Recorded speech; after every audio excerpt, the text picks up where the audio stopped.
Do you ever feel like you're running a race you can't win? A race where the finish line keeps moving, and the prize is just a fleeting moment of approval from someone else. If you've ever felt that constant pressure to be liked, to be accepted, to be seen as enough, then this is for you. We often get caught in this trap of seeking approval. It's like a secret mission we're on, where every decision, every word, every action is filtered through one question. What will they think? We do it to feel safe, to feel worthy. We believe that if we can just get enough people to nod and smile, then we'll finally have permission to feel good about ourselves. But this chase doesn't lead to safety. Instead, it creates a constant, low-level hum of anxiety. It fuels self-doubt and makes us emotionally dependent on the opinions of others, turning our inner peace into something that can be given and taken away at a moment's notice. Imagine a rope, tied tightly around a thick, sturdy post. From the rope's perspective, this connection is everything.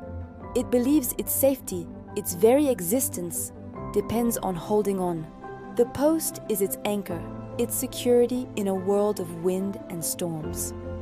Over time, the rope's entire identity becomes about being held.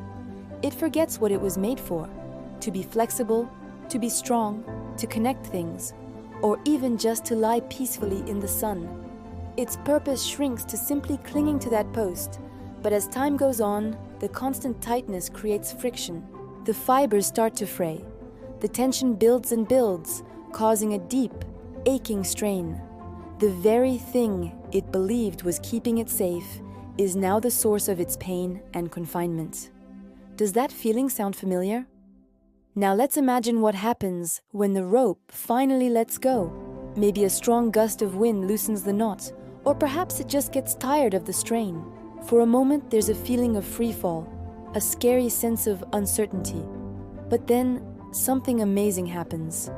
The rope discovers that letting go doesn't mean crashing to the ground. It means release. Suddenly, it's free. It can dance in the wind. It can coil into new shapes. It can stretch out and explore new ground. It learns that it doesn't need the post to be secure. Its safety can come from its own strength, its own flexibility, its own inner stability. It was never the post that made it strong. Its strength was always within its own fibers. It just had to let go to realize it. So why do we cling so tightly to that post of approval? Why does it feel so necessary, so vital for our survival? A lot of it starts in childhood. As kids, we learn a simple equation. Being praised equals being loved. Good grades, good behavior, making our parents proud. These were the moments we felt seen and cherished. This pattern gets wired into our brains. As adults, we continue to seek that feeling of being good in the eyes of others. There's also a deep-seated fear of rejection and conflict. We think that if we just agree, if we just go along with what everyone else wants, we can avoid being pushed out of the group. It becomes a habit to outsource our self-worth, handing the power over to our bosses, our partners, our friends, even strangers on the internet, letting their opinions dictate our value. But living for approval comes at a tremendous cost. The biggest price we pay is our authenticity. We start to lose touch with who we really are. Our true desires, our unique quirks, our honest opinions, they all get buried under layers of what we think we should be. We become a curated version of ourselves, designed for public consumption.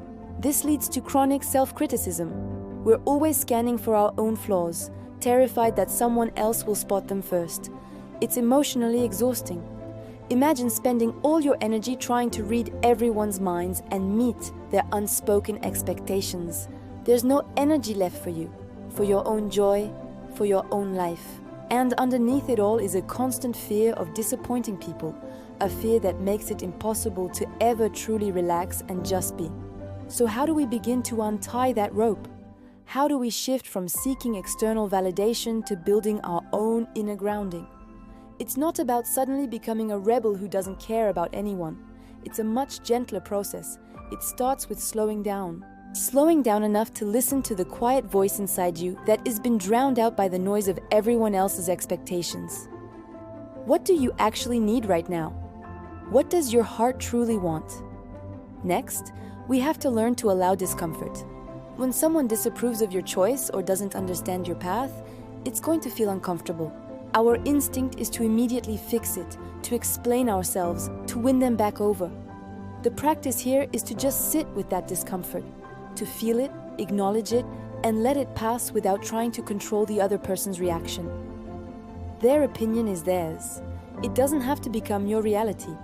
This is about choosing alignment over perfection. Instead of asking, "What's the perfect thing to do to make everyone happy?" ask, "What feels most aligned with my values? What feels most true to me?" Sometimes the most aligned choice will not be the most popular one, and that's okay. This process is a reconnection. A reconnection with the values that truly matter to you, not the ones you've been told should matter. What do you stand for? Kindness, creativity, honesty, freedom? Let those be your guideposts, your inner anchor. And that brings me to a gentle truth I want to leave with you today. You do not need to hold onto that rope to be safe. Its grip is not protecting you, it is confining you, and you do not need anyone else's approval to be worthy. Your worth is inherent. It was there the day you were born, and it will be there the day you die. It's not up for debate, and it cannot be granted or revoked by anyone else. Letting go of the need for approval is not an act of rejection. It is an act of returning. It's coming home to yourself. Thank you so much for spending this time with me. If this resonated, consider subscribing for more conversations like this. Take care of yourselves.